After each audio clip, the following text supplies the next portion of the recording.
그들의 교리 허구를 좀 제가 한 예를 들어 말씀드릴게요. 세례 요한.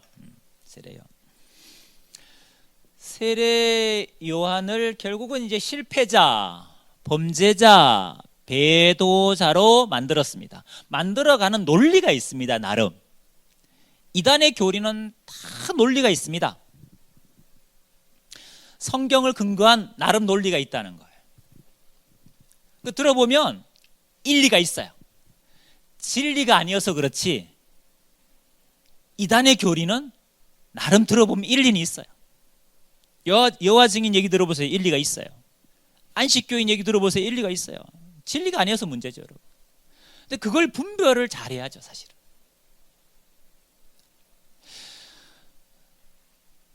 오늘 우리가 읽었던 본문의 말씀이 몇 장 몇 절이었죠, 여러분? 히브리서 5장 12절 14절이었습니다. 제가 정말 좋아하는 성경 구절입니다. 때가 오래므로 너희가 마땅히 선생이 될 터인데 너희가 다시 하나님의 말씀의 초보가 무엇인지 누구에게 가르침을 받아야 할 것이니 젖이나 먹고 단단한 음식을 못 먹을 자가 되었도다. 대저 젖을 먹는 자마다 어린아이니 의의 말씀을 경험하지 못한 자요. 단단한 음식은 장성한 자의 것이니 저희는 지각을 사용함으로 연단을 받아 선악을 분별하는 자들이니라. 여러분, 때가 오래므로 이 말은 달리 표현하면 우리가 신앙의 연수가 오래됐다 이거예요.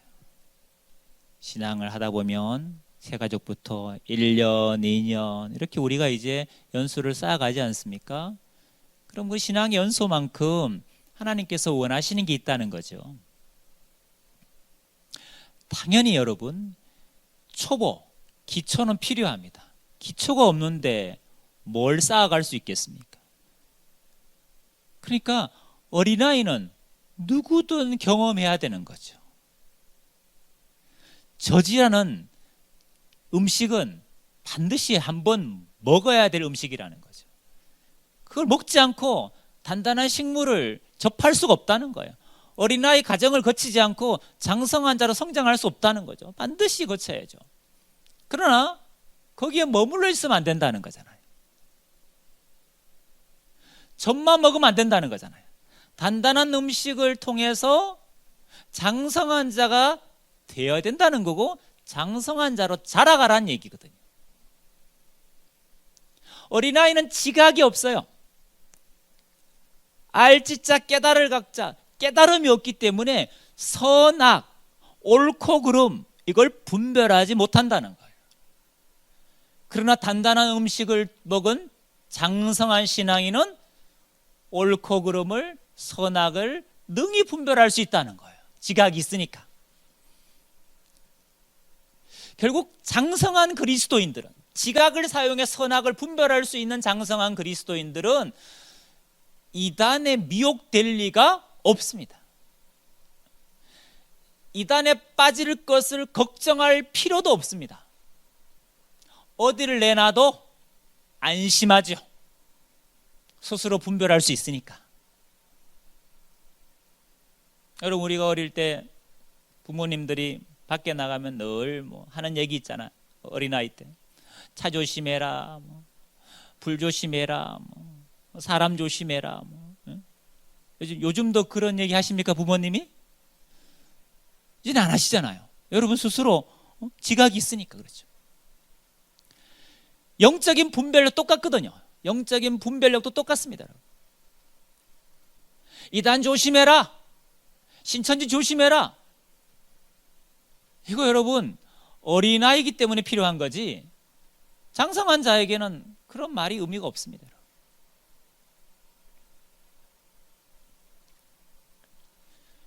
결국 분별력을 가져야 되는 거죠.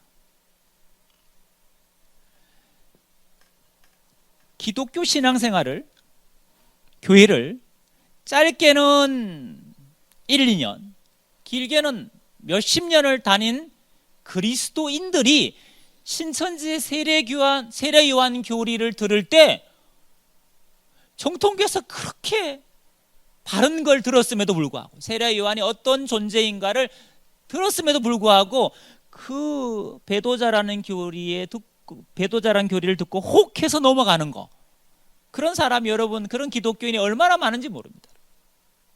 막 직분을 떠나서 장로든 권사든 집사든 모태신앙이든 할 것 없이 이걸 분별 못해서 신천지 빠지는 거예요. 신천지는 세례 요한을 배도자, 마태복음 11장 2절을 보면 세례 요한이 옥에 갇혀서 자기 제자를 보내는 내용이 나옵니다. 예수님께 자기 제자를 보내요. 세례 요한이 보내서 질문하는 내용이 나옵니다. 이렇게 질문을 합니다. 오실 이가 당신입니까? 우리가 다른 일을 기다리오리까? 이렇게 물어봅니다. 오실 메시아가 예수님 맞습니까? 당신 맞습니까? 아니면 우리가 다른 메시아를 기다려야 됩니까? 이런 질문이에요. 이 질문은 다분히 문제가 있다는 거예요. 세례 요한이 예수님이 오실 메시아 그분이라는 사실을 몰랐냐 이거예요. 요한복음 1장 29절에 보면 예수님이 나오심을 보고 세례 요한이 뭐라 그럽니까? 보라, 세상 죄를 지고 가는 하나님의 어린 양이로다. 세례를 주다 보니까 세례 요한이 세례를 예수님에게 딱 줄 때 성령이 비둘기같이 임하는 걸 세례 요한이 보고 그가 하나님의 아들임을 증거했고, 내가 당신에게 세례를 받아야 돼. 당신이 어떻게 나한테 세례 받습니까? 이렇게 말했던 사람이 세례 요한이었잖아요. 그럼 오실 그리스도 메시아가 예수란 사실을 가장 먼저 알고 먼저 증거했던 사람이 세례 요한이었는데, 그렇게 믿고 증거했던 그가 옥에 갇혀서 자기 제자를 보내서 질문하는 내용을 보니까 옥에 갇혀서 보내는 이 질문의 내용은 예수를 메시아로 믿지 못하고 의심하는 질문을 던졌다는 거예요. 처음에는 잘 믿다가 마지막에 가서는 예수를 메시아로 믿지 못하고 의심하는 자가 됐다는 거예요. 두 번째 세례 요한을 범죄자로 만드는 이유는 마태 11장 7절을 인용합니다. 요한의 제자들이 떠난 다음에 예수님이 남아있는 자기를 따르는 무리 제자들에게 예수님이 이렇게 말씀하십니다. 너희가 광야에 무엇을 보러 나갔더냐? 너희가 광야에 뭐 보러 나갔냐? 바람에 흔들리는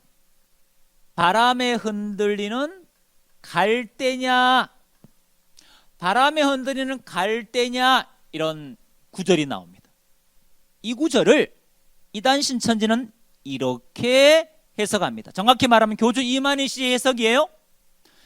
예수님이 광야에서 외쳤던 세례 요한을 평가하기를 광야의 바람에 흔들리는 갈대라고 세례 요한을 평가했다는 거예요. 예수님에 대한 믿음이, 세례 요한의 예수님에 대한 믿음이 갈대처럼 흔들렸다는 거예요. 여자의 마음이 갈대라는 것처럼 예수님에 대한, 메시아에 대한 믿음이 흔들렸다. 그래서 예수님이 세례 요한을 바람에 흔들리는 갈대라고 말했다는 거예요. 놀라운 해석이에요. 놀라운 해석이에요.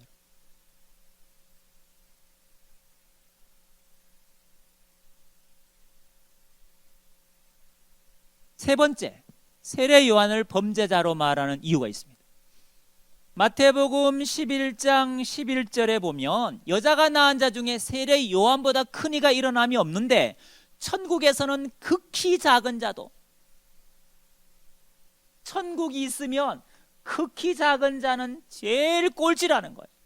근데 이 극히 작은 자보다도 세례 요한은 더 작고 극히 작은 자는 세례요한보다 더 크다 했으니까 세례요한은 극히 작은 자보다 더 작으니까 천국에 들어가지 못했다 이거예요. 꼴찌보다도 못하니까 천국 밖의 사람이다. 세례요한은 지옥 갔다는 거예요. 천국 못 갔다는 거예요.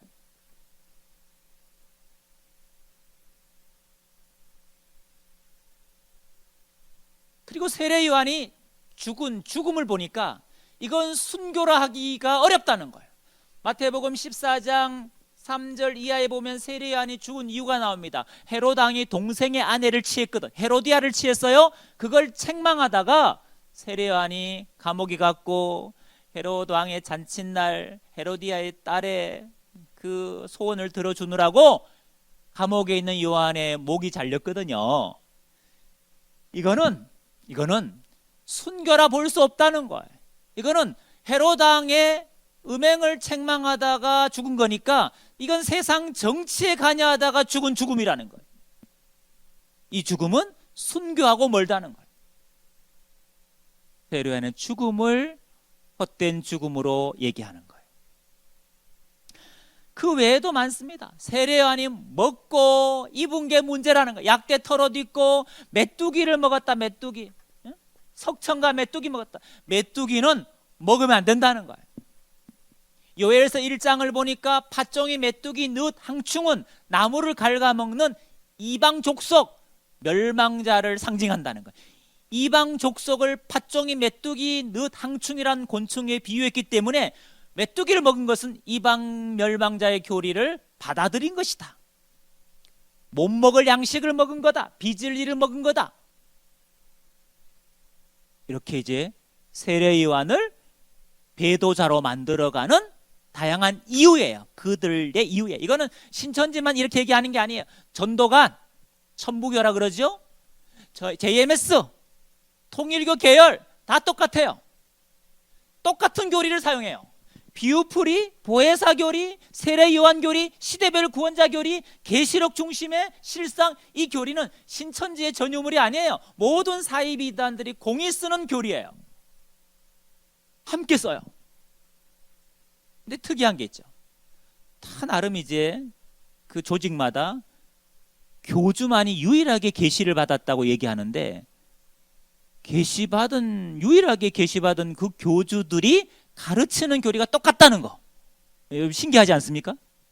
자기만 계시받았는데 다 말하는 게 똑같아.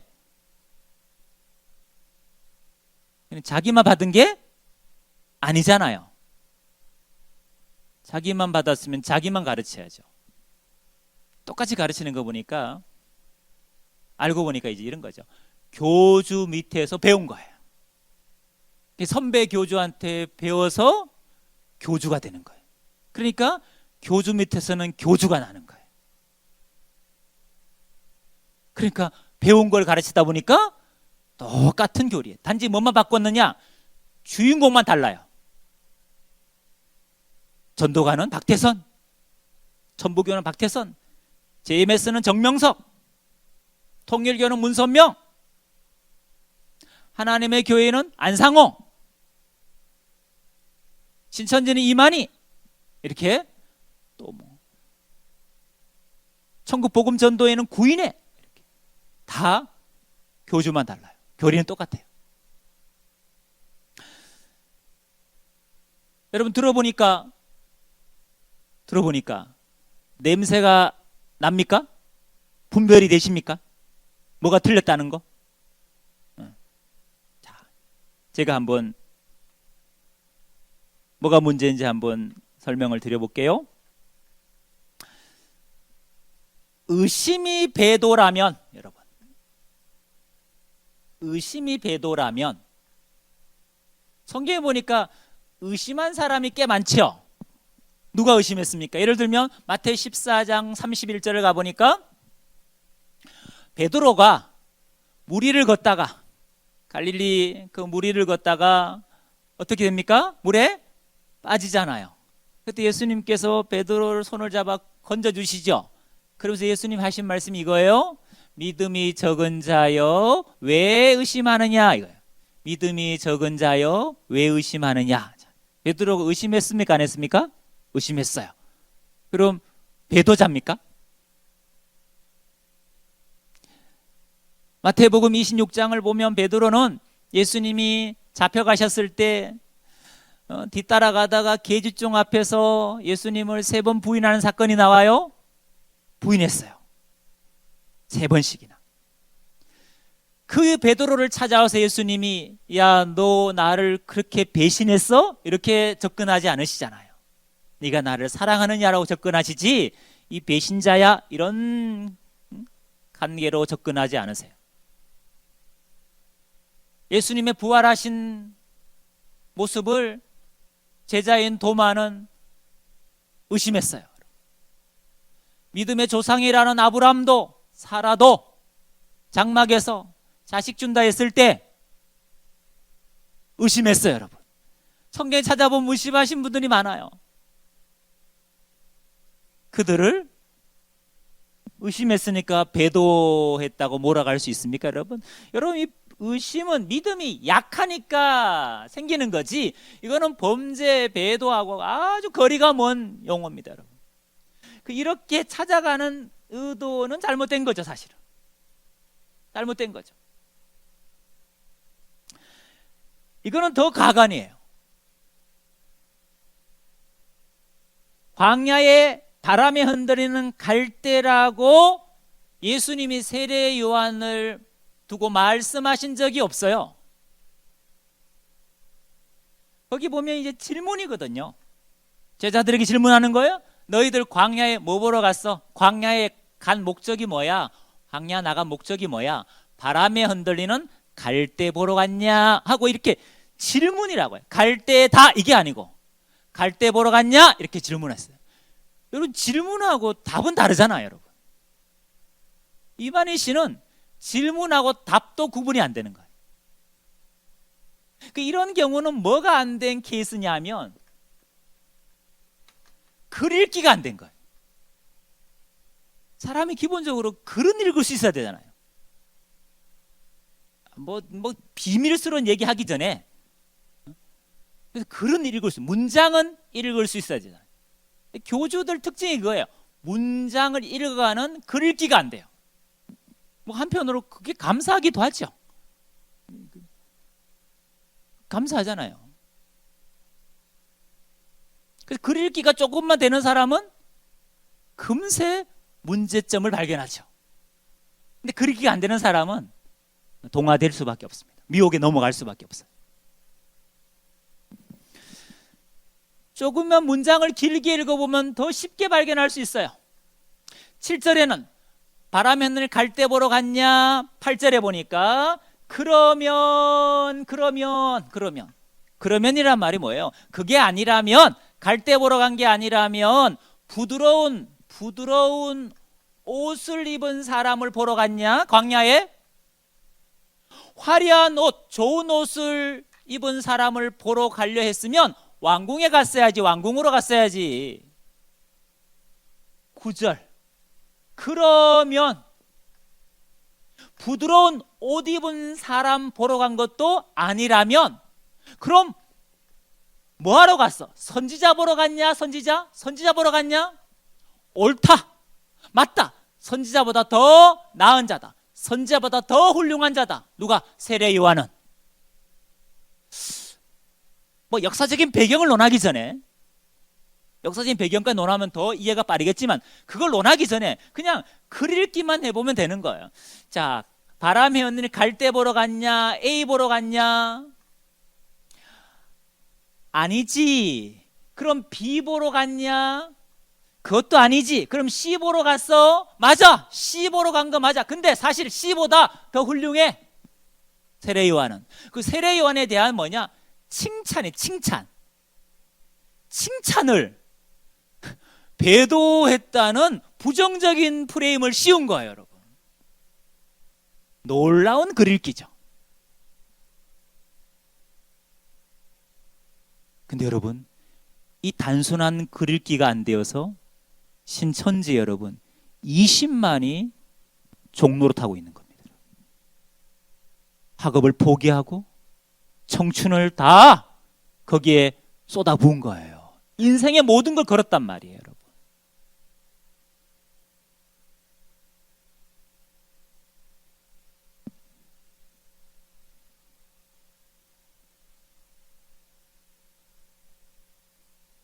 제가 이제 신천지들 상담할 때 이걸 쭉 설명을 하는데, 이거 여러분 같으면 그냥 딱 듣는 순간 무슨 말인지 알잖아요. 여러분은 신천지 교리에 세뇌가 안 됐으니까 객관적으로 딱 보여요. 근데 신천지인들은 이게 객관적으로 보이지 않아요.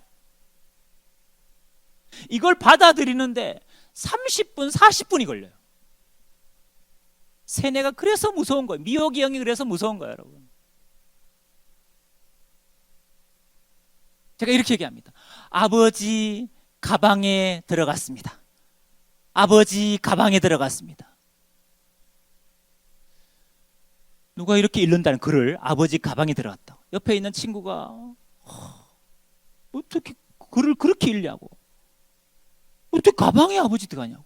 아버지가 방에 들어가셨다. 이렇게 띄워서 제대로 읽어야 된다고. 옆에 친구가 막 얘기해 주는 거예요. 근데 이 친구가 그 얘기가 안 들리는 거죠. 자기는 아버지 가방에 들어가는 걸로 보이는 거예요. 그렇게 읽고 싶은 거예요. 그게 말이 되냐 그러면 자기는 또 논리를 합리화하는 거예요. 큰 여행용 가방에는 얼마든지 아버지가 들어갈 수 있다는 거예요. 그걸 놓치고 싶지 않는 거예요.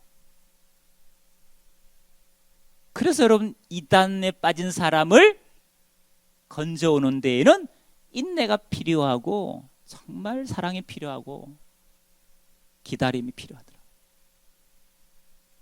한 3, 40분 얘기해 주면 그제서야 이게 이해가 돼요. 천국에 못 갔다. 이건 또 더 황당한 얘기죠. 여자가 낳은 자 중에 세례 요한보다 큰 이가 일어남이 없다. 그러나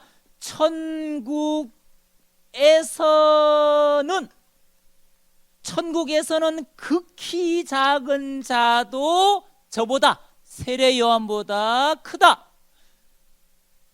세례 요한이 극히 작은 자보다 작은 건 맞아요. 근데 전제 조건이 있다고요. 어디서 그러냐? 천국에서는이라고요. 천국 아니지 밖이 아니라고요, 여러분. 밖이 인이라고, 인, 여러분. 극히 작은 자보다 더 작은 거 맞지만 천국 아니라고요. 에서라고, 에서. 역시 글 읽기가 안 되는 거예요. 근데 이단에 안 빠지는 가장 중요한 것은 성경을 문맥을 제대로 읽는 눈. 문맥을, 단어가 아니라 문장을 이해하는 것. 이게 정말 중요합니다.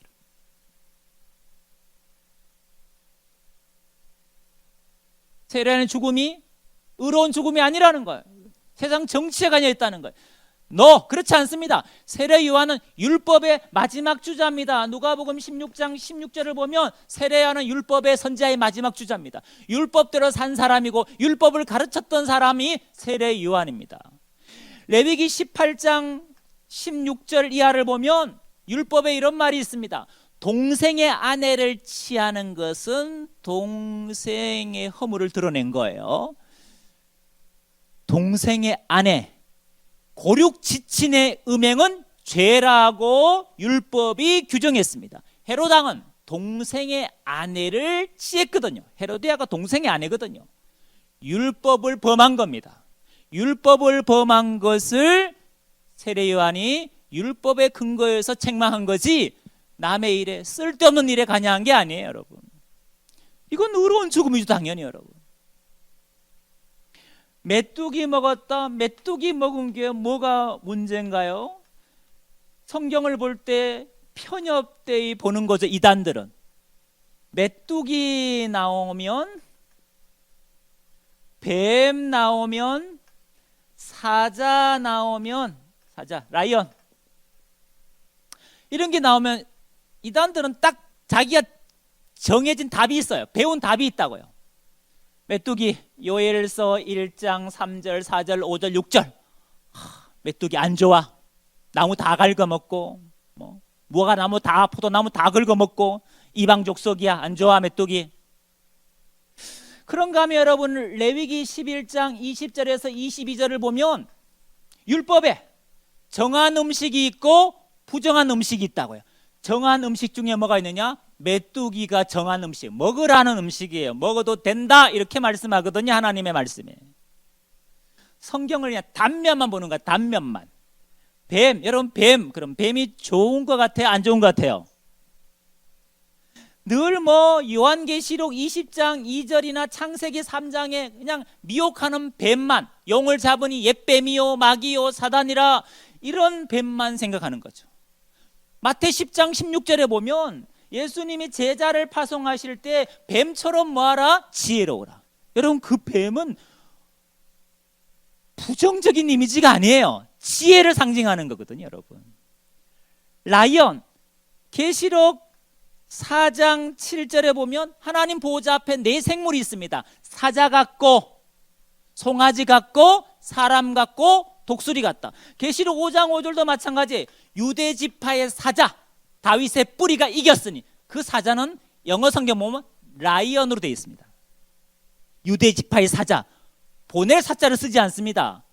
동물 사자를 얘기합니다. 왜? 창세기 49장 9절에 보니까 유다 지파가 상징하는 동물이 뭐냐? 암사자, 숫사자거든요. 아무도 그 사자를 당할 적 없다는 거예요. 예수님이 유다 지파를 따라 났기 때문에 계시록 5장 5절에 유대 지파의 사자, 라이언이라고 얘기하는 거예요. 예수님을 상징하는 거죠. 그런가 하면 계시록 13장에 보면 바다에서 짐승이 올라오는데, 7마리 10뿔 짐승이 바다에서 나오는데 그 모양이 뭐가 있느냐? 사자 같고 곰 같고 표범 같다. 여기 사자는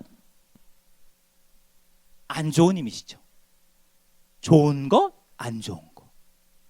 여러분 성경은 모든 것들이 양면성이 있는 거예요, 여러분. 그러니까 문맥을 읽어보고 이게 긍정적인 의미로 표현했는지 부정적인 의미로 표현했는지 문맥을 통해 그걸 우리가 분별하는 거지, 단어를 보고 분별할 수 있는 게 아니에요, 여러분. 근데 이단들은 편협되이 치우쳐서 보는 거예요, 여러분. 이런 성경관이 정말 무서운 거죠.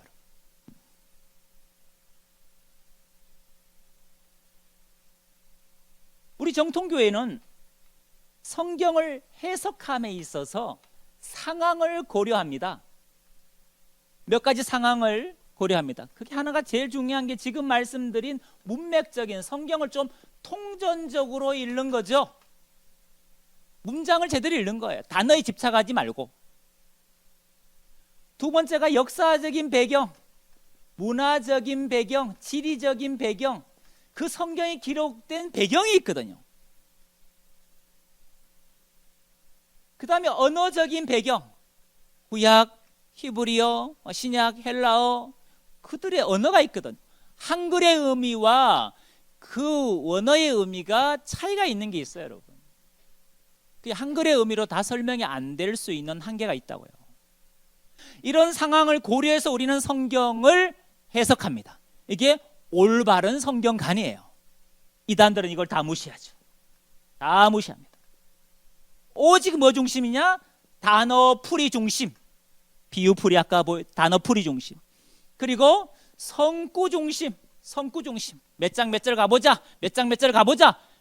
그 단어를 맞춰가려고 몇 장 몇 절에 그 단어가 나와 있는 성경 구절을 찾아가는 거예요. 그래서 그냥 나름 자의적으로 깨놓은 거예요. 자의적으로. 제대로 낀 게 아니에요. 아전인수격으로 껴놓은 거죠. 원숭이 엉덩이는 빨개, 빨간 건 사과, 사과는 맛있어, 맛있는 건 바나나, 쭉 가다가 갑자기 이런 거, 원숭이 엉덩이가 스카이 하늘 맞죠? 이런 거예요. 방금 봤잖아요. 원숭이 엉덩이 빨간 건 사과라고, 사과가 바나나고 봤잖아요. 그래서 결국 원숭이 엉덩이 이꼬로 하늘 이렇게 나오는 거예요.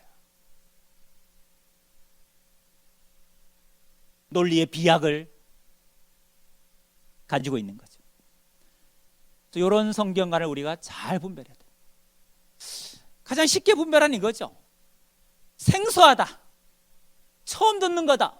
그럼 당연히 이거는 여러분 이단의 교리일 가능성이 커요. 여러분이 교회 다니면서 목사님 통해 설교를 듣고 공부를 했는데 처음 듣는 거야.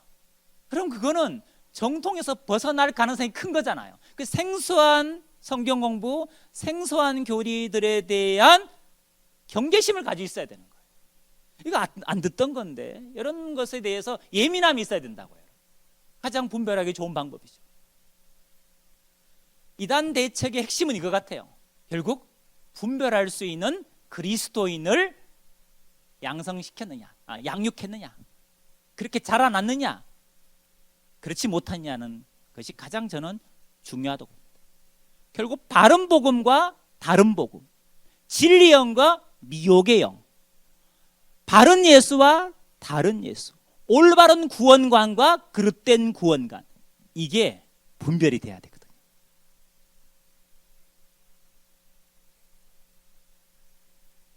이만희 교주는 이제 머지않아서 90이 넘었어요. 지금 91살이니까 머지않아 이제 흙으로 돌아갈 겁니다.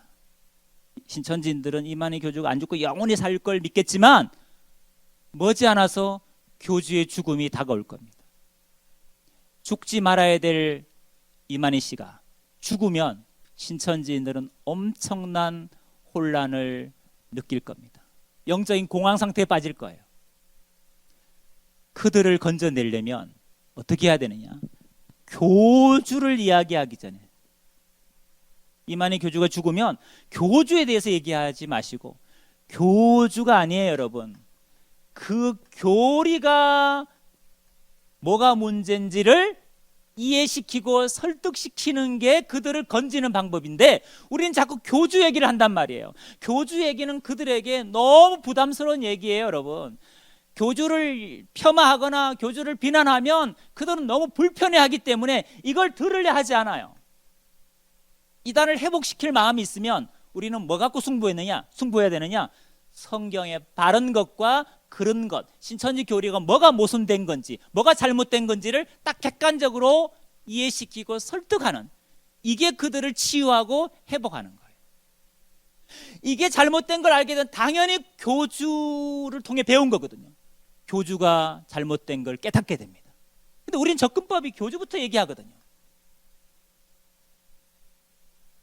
신천지가 교주를 어떻게 믿게 했느냐? 요렇게 가르쳐서 교주를 믿게 했어요. 이게 다 교주를 통해 배운 거예요.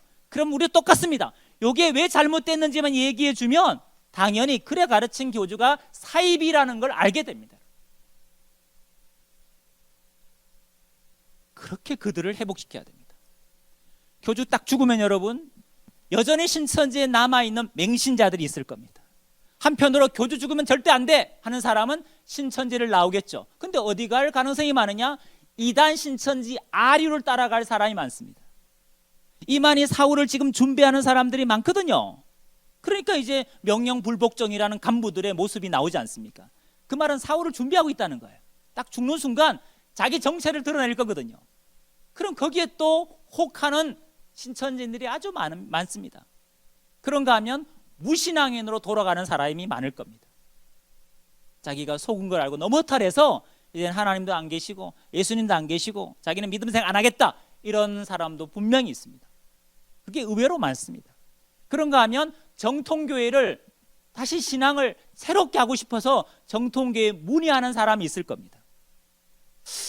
정통교회 문의를 하는 사람이 있는데 여러분, 이번에 코로나 사태 터지고도 신천지를 분별해서 가까운 동네 정통교회를 가고 싶어서 목사님들에게 문의하신 분들이 꽤 있었습니다.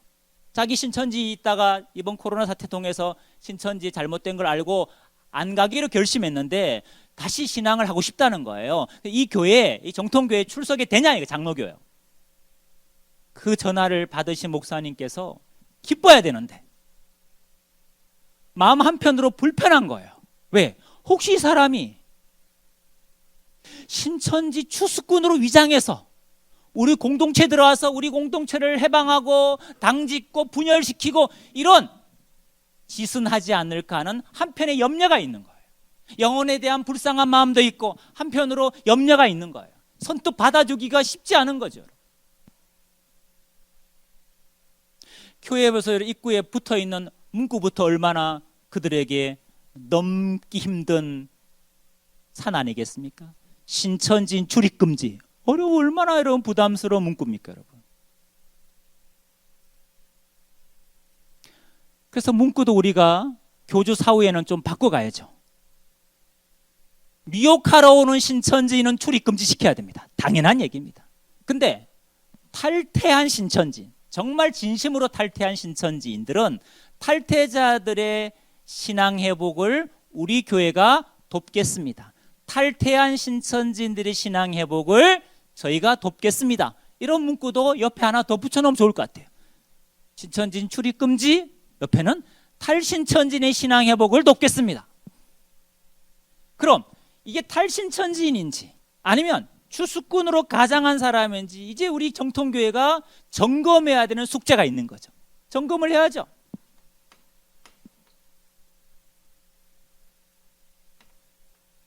첫째, 점검을 해야죠. 순수한 사람인지 흑심을 가지고 들어오는 사람인지. 이거는 신천지를 아는 만큼만 그게 가늠이 되는 거예요.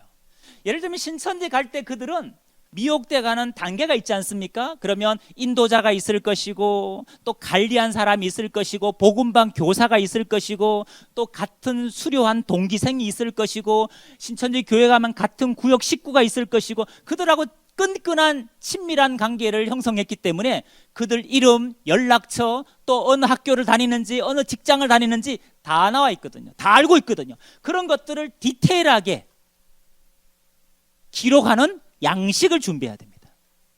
전화번호 다 핸드폰에 있어요. 또 텔레그램 열면 거기서 활동한 보고했던 거 지시받은 신천지 내부 자료들이 다 있거든요.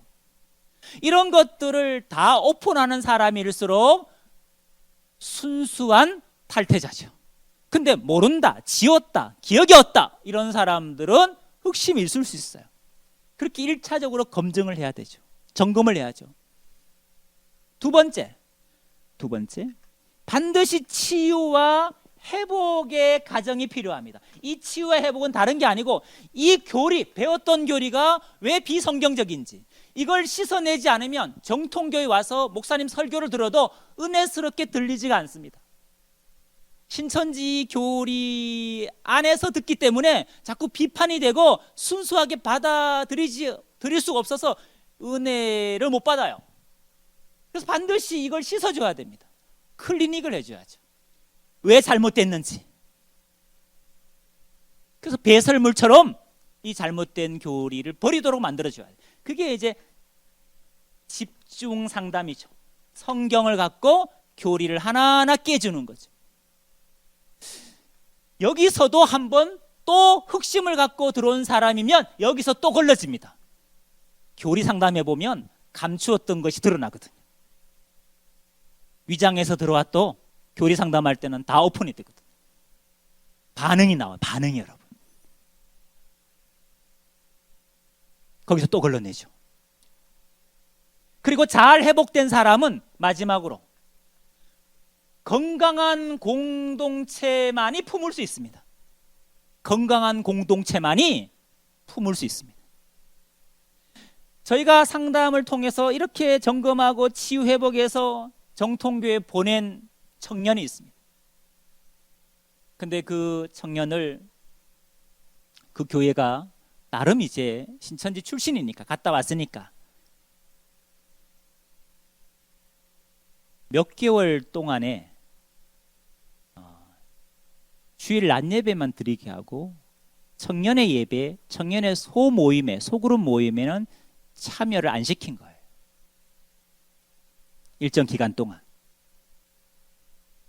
그 청년이 그 기간을 못 참은 거죠. 여전히 자기를 바라보는 시선은 색안경을 끼고 본다는 거죠. 신천지 출신, 선입견을 갖고 보는 거예요.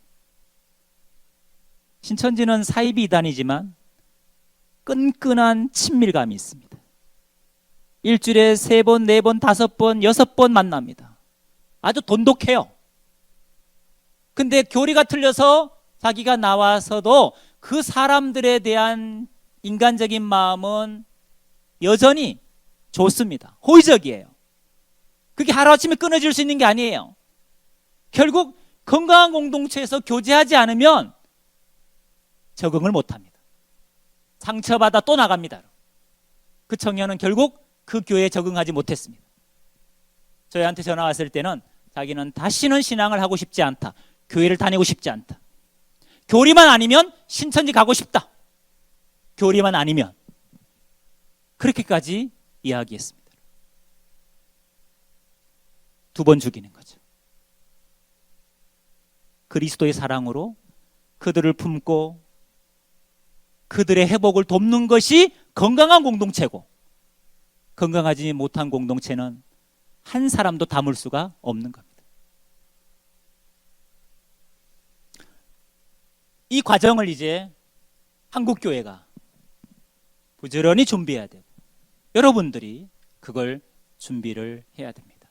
교주 사후를 위해서 지금부터 준비해야 교주 죽음이 우리에게 좋은 소식이 될 수 있지, 준비하지 않는 교회들에게는 교주 죽음은 그냥 핫한 뉴스일 뿐이에요. 교주 죽었대, 이만희 씨 죽었대, 그것뿐이죠. 그 교주에게 종로로 타는 저들의 영혼, 그 영혼을 사랑하는 마음이 없는 거죠. 가깝고도 먼 선교의 땅이 이단에게 미혹된 사람들입니다.